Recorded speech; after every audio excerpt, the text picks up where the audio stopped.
In today's workplace, building strong relationships is a powerful asset that can greatly contribute to individual and organizational success. Indeed, in today's technological society, it's easy to get by communicating behind computers and phones and avoiding direct contact. Keyboard warriors, or even worse, those lengthy voice notes where you can feel the sender has puffed up their chest to be the most bullish they can be, are getting more and more pervasive. Now, I'm Rob Whitfield, and I'm here to share a little bit about how the opportunity you have in front of you is really rooted in the fact that business is human and relationships power growth. So with all of that said, there are a number of reasons why you might consider picking up the phone instead of texting, or maybe taking a colleague to lunch or coffee instead of getting by on email. And there are some great benefits to doing this and for fostering workplace relationships in a way that perhaps you've never done before. So why would we do this? Well, first up, collaboration and teamwork is much stronger with good relationships because those relationships create a sense of trust, respect, and camaraderie amongst colleagues, and even with more senior folks or much more junior folks. And when people feel comfortable working together, they're much more likely to collaborate, share ideas, support one another, be honest, and lead to improved teamwork and overall productivity. So there in of itself, that should be enough for you to think, maybe I should foster relationships in the workplace. But there's even more than that. Effective communication comes from positive relationships that within teams and across departments or across functional silos, you can get much better outcomes when there is effective communication. When individuals have established rapport, they can communicate more openly and effectively. They can express their ideas and concerns and actively listen to other people. Clear and effective communication minimizes misunderstandings, conflicts, and promotes a harmonious work environment. Well, that leads us to the third point, which is around increasing employee engagement and satisfaction.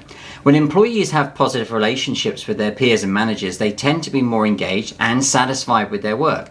They feel a sense of belonging and are more likely to be motivated, loyal, and committed to the organization's goals and values. I mean, it makes sense, doesn't it? When you want to be around people, when you want to be there and engage with folks, then you're more likely to feel a greater sense of engagement, satisfaction, and desire to give even more to the team, the people that you can rely on the most. Number 4 is around knowledge sharing and learning. Building relationships encourages the sharing of knowledge, expertise, best practice, and colleagues can learn from one another, mentor one another, and collaborate on projects, fostering continuous learning and professional development within the workplace when there are great relationships there. In fact, you're much more likely, think about it, to be able to say, hey, I'm not sure how to do something if you don't know how to do it, or how to approach something, and seek coaching, peer-to-peer coaching, very powerful from those people when you've got good relationships with them. Moving on to perhaps a harder point to tackle, conflict resolution and problem solving. Look, strong relationships provide the foundation for effective conflict resolution. When conflicts arise, individuals with positive relationships are more likely to approach situations with empathy, with respect, and with a willingness to find mutually beneficial solutions. They can address conflicts constructively, maintaining positive working relationships and minimizing the impact on team dynamics. That also makes sense, right? When you're there with people that you rely on, when you're committed to their success, you're going to find a way forward, whatever is going on in the team. To point 6 then, and career advancement and networking.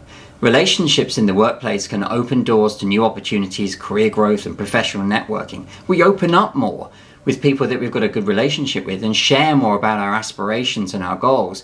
And building those relationships with colleagues, mentors, and leaders can lead to mentorship, sponsorship, access to valuable resources and opportunities, and even connections that can propel one's career forward.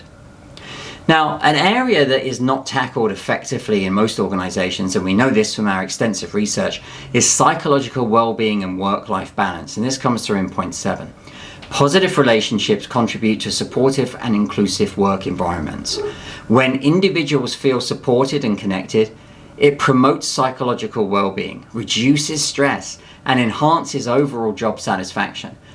Look, building relationships also helps foster a healthy work-life balance by creating a sense of community and support.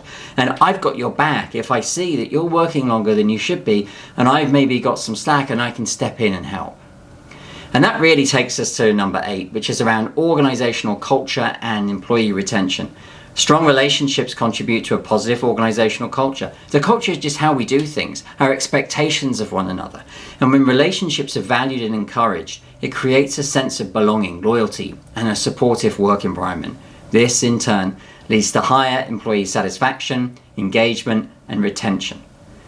These are some of the ideas that you could consider when thinking about the value of investing a little bit of time in building relationships in the workplace and how crucial it is for fostering collaboration, effective communication, employee engagement, and a positive work environment.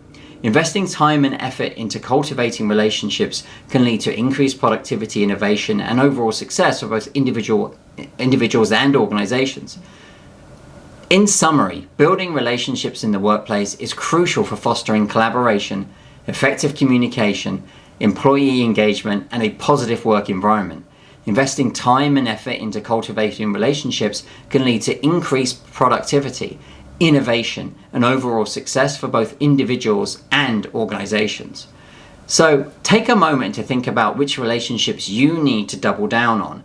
And as you do that, prioritize the ones where those relationships will help power growth.